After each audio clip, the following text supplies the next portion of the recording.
amma saba master plan fincillee miti master jaarsi tokko waan naan jee jarri amala duris lafarraa kaafti zamana yaadeksanis lafarraa kaaftee lafa gurguran amma immoo daran oo'ee jira saamichi lafa aboo naan jee ati bar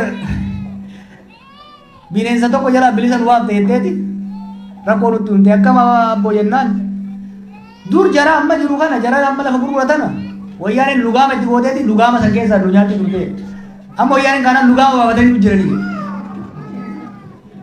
laal rakkooleen takka jala hoggaa baatu takka nutti dhufaa jirti gaafiin amma oromoodhaaf hafe wanni oromoodhaaf hafe maalii jennee hoggaa laalle an akka kiyyatti gaafii sadii qaba jedhu oromoon gaafii eenyummaa qaba gaafii qabeenyaa qaba gaafii mootummaa ofii filateen buluu qaba kan artikuleet goonee ka itti aanu mootummaa ofii filateen yoo ka bulu taate saamichi irrallee dhaabachuu kan sulaa mootummaan korrapshiniin dhiiftu Afrikatti irrata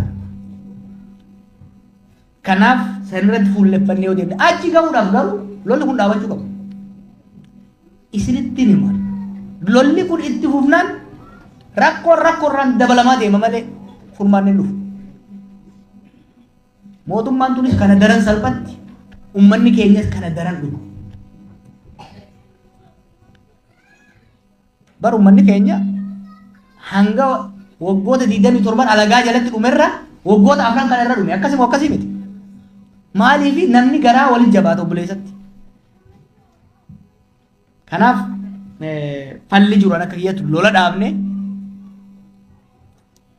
dirree deebisu waa'ee otobisa balaasan obboleessi kiyya chiikaase galata akkaasina fakkaate otobisa san ummata oromooti keessa jira sabaaf sablammii miskiina keessa jira aboo dhiisaa osoo jennu rooba keessa irraan gadee fireena kutanii itti deemanii turan mammaasa oromoo tokko jira bishaan hanga jigeen boo'anii haguma hafe ol qaban akkas jedhanii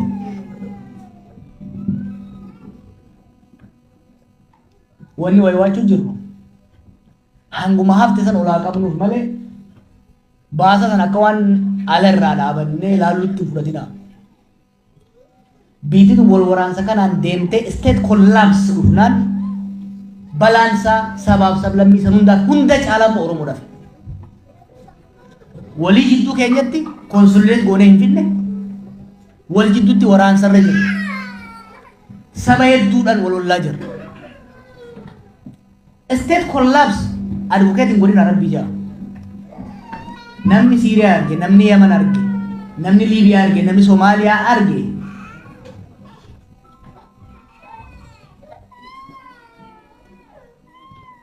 ani gama kiyyatti advocating godina mataa jirutti sabbata maran Itoophiyaa jirtu sanirraa adda baane yoo kabaanu taates Itoophiyaa akka isaatti yoo fudhattan naannoleen amma jiru kun lakkuu garaa isii keessa jirtu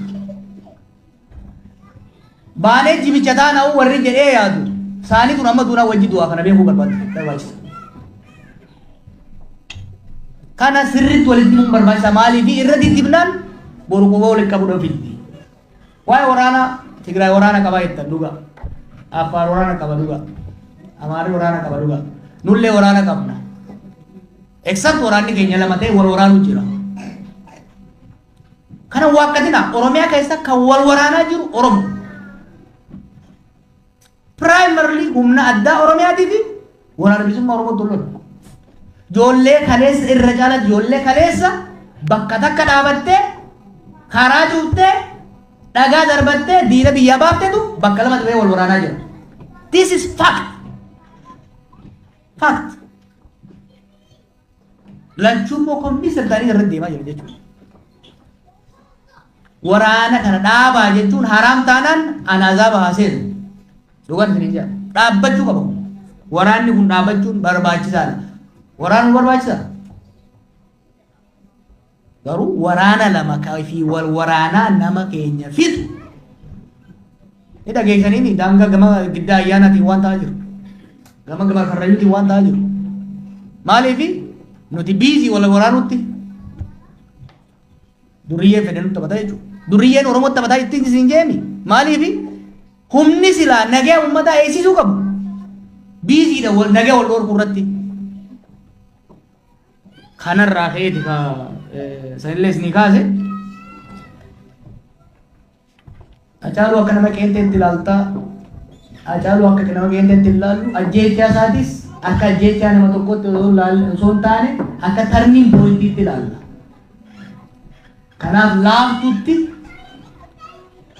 bari isinis justice for Hacaaluu jechaa turtanii miti. Anarraa garuu kan eeggamu sanii miti. Akka hoogganaa tokkotti anarraa kan eeggamu sanii miti. Anarraa kan eeggamu jecha osoo hin ta'in gocha. Gochaaf garuu immoo arra bakka sanii jiru humna sin qabu. Karrayyuu waan jettu beektu. Togorri bakka waraannetti hin luqqaafatu. Maaliifi togorri namaanis sodaa jettee ati luqqaafannaan na waraana ja'a odoo ati qalbii hirtuu lapheetti si dhaaba. Sini galti. Tanasumaan cuuta.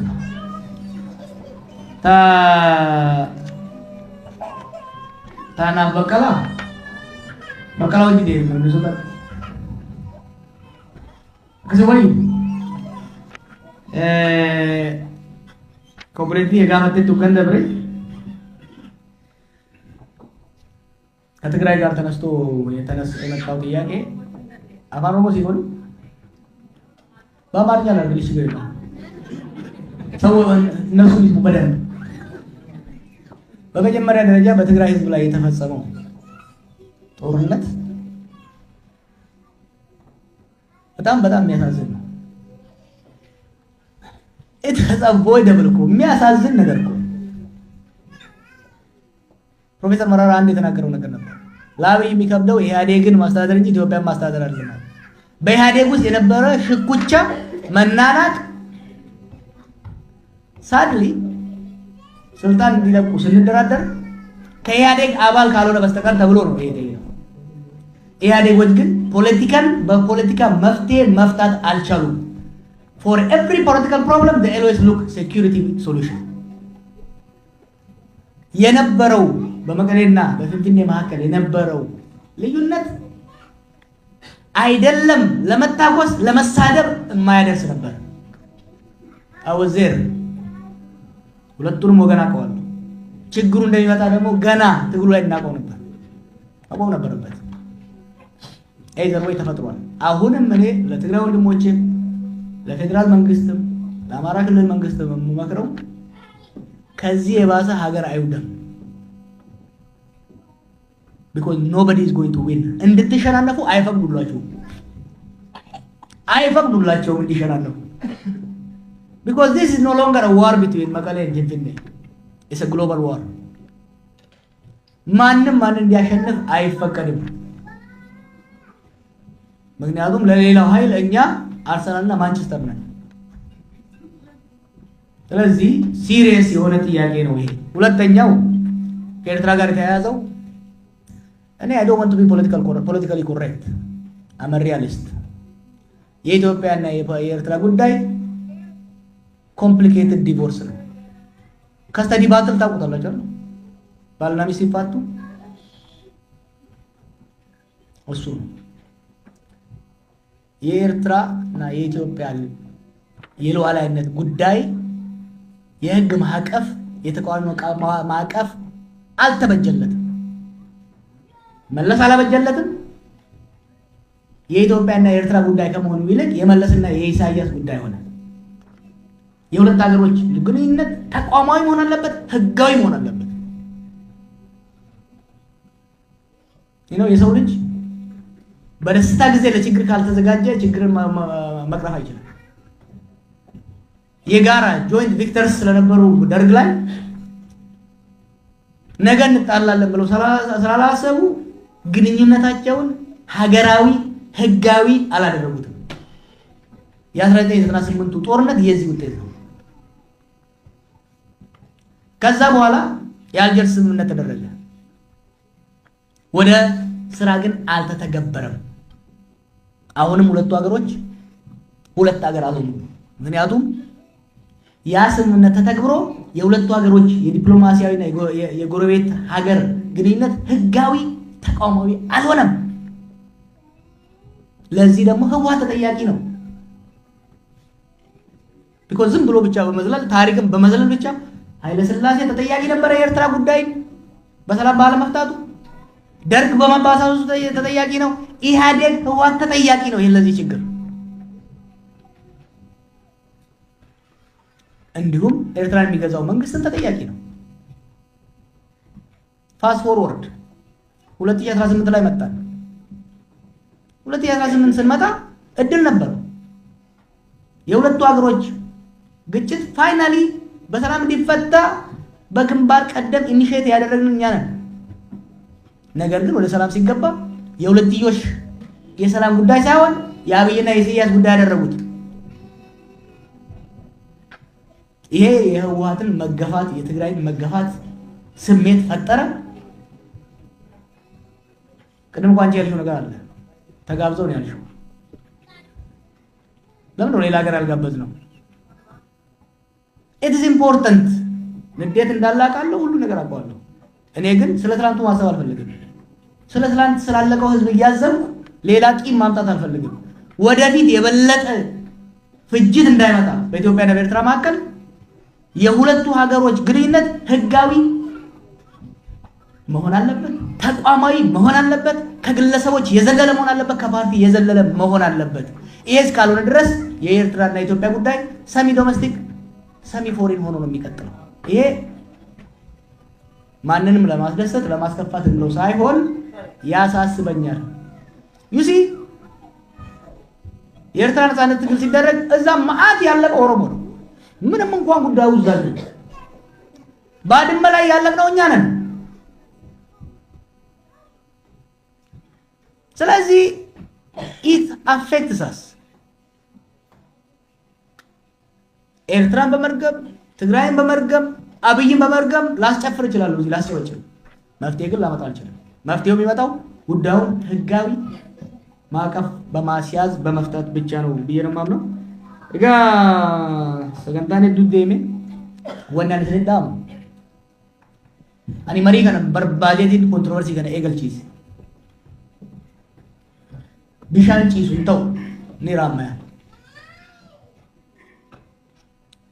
bakki arra oromoon keessa jiru ta'amma duraatirra adda reefu itti himetu hin jira 97 imaammanniif tarsiimoon mootummaan Ihaadeeg Oromoo fi saboota biraa ittiin bituudhaaf deeme kasan duraatirra adda ture.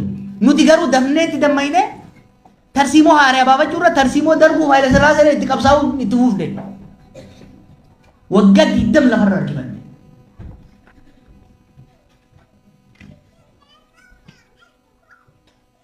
kuma lama kudha saddeet ammas jijjiirama dhufe. Hariiroon mootummaatii fi ka Oromoodhaa seekuritaayiz ta'ee ittuma fufe garuu tarsiimoon itti jijjiirame. Waggaa 4 qisaasne dafnee itti dammaquu dhabuudha. Kan ammoo anuu itti gaafatamummaa fudhate. Akka bakka lamatti qoodamnee bara. Gariin akka mootummaa Oromootti fudhate. Mootummaan jarri kun Oromoodhaa amma booda Oromoo miidhuu hin danda'u. Gariin lakki wanni fedhees dhufu kun Ihaadeegummaa dura dhaabbachuu qabna ka jedhu.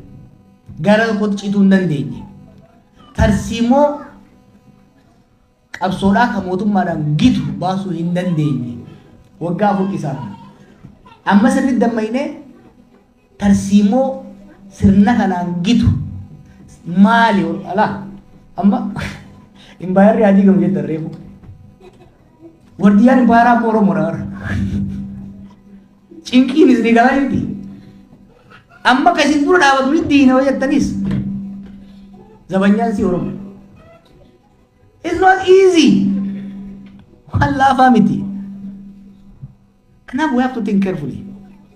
Wanni yaada kana kaasuu fi furmaataan qaba jechuu akka itti yaadnuufi dubbiin ta durii miti. Mana hidhaa keessatti eenyu hedduu beekne hedduu itti yaadne